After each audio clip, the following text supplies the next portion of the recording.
Le marché du fitness à la maison, c'est simple, il a explosé. C'est un fait. Et du coup, pour choisir le bon équipement, c'est devenu un vrai casse-tête. Alors, la question, c'est comment on sait si un vélo d'appartement vaut vraiment le coup, sur la durée. Aujourd'hui, on va justement décortiquer ça. Un modèle de la marque André Martin qui a été testé, mais alors vraiment testé pendant 3 mois. Alors, on entre dans le vif du sujet, la recherche du bon vélo. Et on peut se demander pourquoi celui-là en particulier. Eh bien, l'histoire qui est derrière, elle est intéressante. Elle commence pas dans une salle de sport, non, mais suite à une blessure.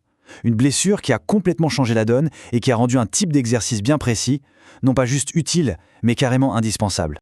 Et voilà, le verdict du kiné. Simple, direct. Après une blessure au genou, le conseil était clair, sans appel. L'activité partait, pour renforcer le muscle, le quadriceps, mais surtout sans taper sur l'articulation. Et là, forcément, le vélo d'appartement s'est imposé comme la solution idéale pour une rééduque efficace, sans se faire mal. Le point de départ de tout ça, c'était donc un besoin médical, vraiment précis. Ok, le besoin est identifié. Mais quel est le bon outil pour ça, surtout quand le budget est serré?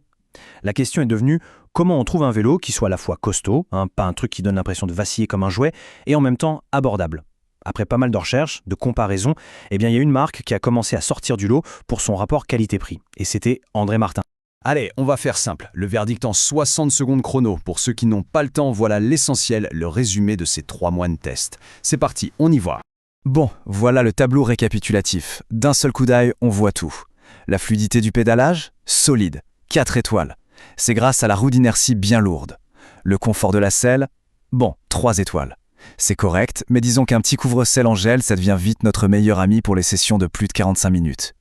Et là, attention, le plaid résistance. 5 étoiles. 5 pour la robustesse et le rapport qualité-prix. C'est ça le point super important. Le vélo, il ne bouge pas d'un poil et pour le prix, c'est juste imbattable. Si on regarde les points forts plus en détail, d'abord, la stabilité. Franchement, c'est bluffant. Même en sprint, à fond, ça ne bouge pas. Ensuite, le silence. Ah ça, le système de résistance magnétique, c'est un énorme avantage.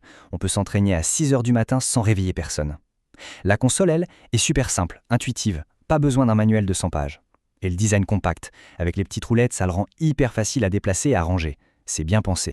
Bon, pour être tout à fait honnête, il a aussi ses petits défauts, ses limites, faut le savoir. Sur les modèles d'entrée de gamme, il n'y a pas de connexion Bluetooth, ça veut dire pas de synchronisation directe avec les applis de fitness. Et, on l'a déjà dit, la selle, elle peut être un peu ferme. Surtout au début, il faut un petit temps d'adaptation. Ok, maintenant, on va ouvrir la bête. On passe sous le capot. Qu'est-ce qui se cache sous le plastique et qui rend ce vélo si performant et surtout si silencieux? En fait, c'est une combinaison de plusieurs éléments vraiment clés. Le secret, le voici, la résistance magnétique. C'est ça qui change tout. Fini les vieux systèmes à sangles qui frottaient, qui couinaient, qui faisaient un bruit d'enfer. Là, il n'y a aucun contact physique. Ce sont des aimants qui s'approchent de la roue pour créer la résistance. Le résultat, c'est un silence quasi total et une usure quasi inexistante. C'est une petite révolution en fait. 9 kilos, retenez bien ce chiffre, 9 kilos.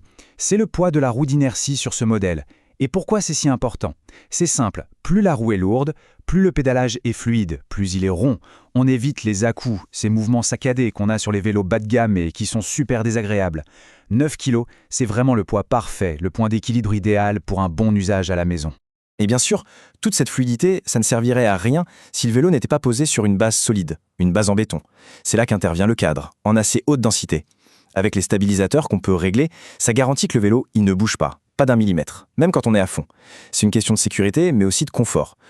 Parce que c'est bien beau d'avoir un bon moteur, mais si on n'est pas bien installé dessus, ça ne sert à rien.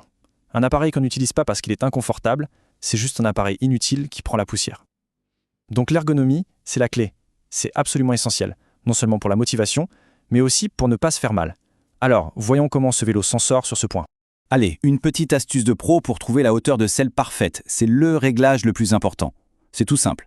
D'abord, on se met debout à côté du vélo. On ajuste la selle pour qu'elle arrive au niveau de la hanche. Facile. Ensuite, on monte dessus, on met le pied sur la pédale, au point le plus bas, et là, il faut vérifier que la jambe reste très légèrement fléchie, pas tendue à fond. C'est ça, la position parfaite pour être efficace et pour protéger ses genoux. Un autre point sympa, c'est le guidon. Il a plusieurs prises, ce qui permet de changer de position. On peut avoir une position dite confort, bien droit, le torse relevé. Ça, c'est parfait pour les longues séances, l'endurance ou la rééducation. Et puis on peut se pencher en avant, basculer sur les poignets pour une position performance. Là, on engage plus de muscles, c'est pour les séances plus courtes et plus intenses. Et l'ordinateur de bord alors? C'est une console LCD toute simple mais efficace. C'est le tableau de bord, quoi. Ça affiche en temps réel les infos essentielles pour suivre sa séance. La durée, la vitesse, la distance, une petite estimation des calories brûlées et le pouls, grâce au capteur sur le guidon. Il y a tout ce qu'il faut, ni plus ni moins, pour garder la motivation. Bon, on arrive à la question qui tue, la question finale. Après avoir analysé tout ça, la mécanique, le confort, ce vélo, André Martin, il est fait pour qui, au juste? Et question tout aussi importante, pour qui il n'est pas fait? C'est le moment de dresser le portrait robot de l'utilisateur idéal. Alors, ce vélo, il est juste parfait pour les débutants qui veulent se lancer avec un appareil qui rassure. Il est top pour les seniors qui cherchent une activité cardio douce, sans impact. Il est idéal pour les sportifs en rééducation, on revient à notre histoire de départ. Et puis, il est excellent pour tous les gens qui ont une vie bien remplie et qui veulent juste pouvoir caler une séance de 20-30 minutes entre deux visios. Pour être clair, pour 95% des gens, il offre une marge de progression qui est juste énorme. Et si on le compare aux autres? Face au vélo qu'on trouve en grande surface, pour un prix à peu près pareil, il offre souvent un cadre plus lourd, et donc bien plus stable. C'est un vrai plus. Et si on le compare au vélo connecté haut de gamme qui coûte une fortune, eh bien là, il coûte environ 4 fois moins cher. Et l'astuce, c'est qu'il a un support pour tablette. On pose sa propre tablette dessus, et hop, on a accès à toutes les applis de fitness qu'on veut.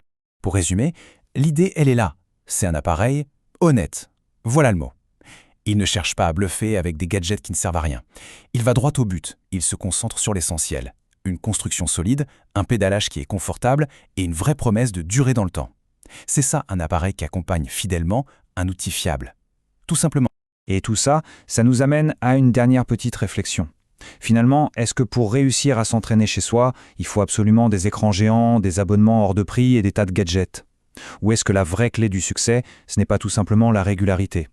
Une régularité qui est rendue possible par un outil qui est bon, qui est simple et qui est efficace.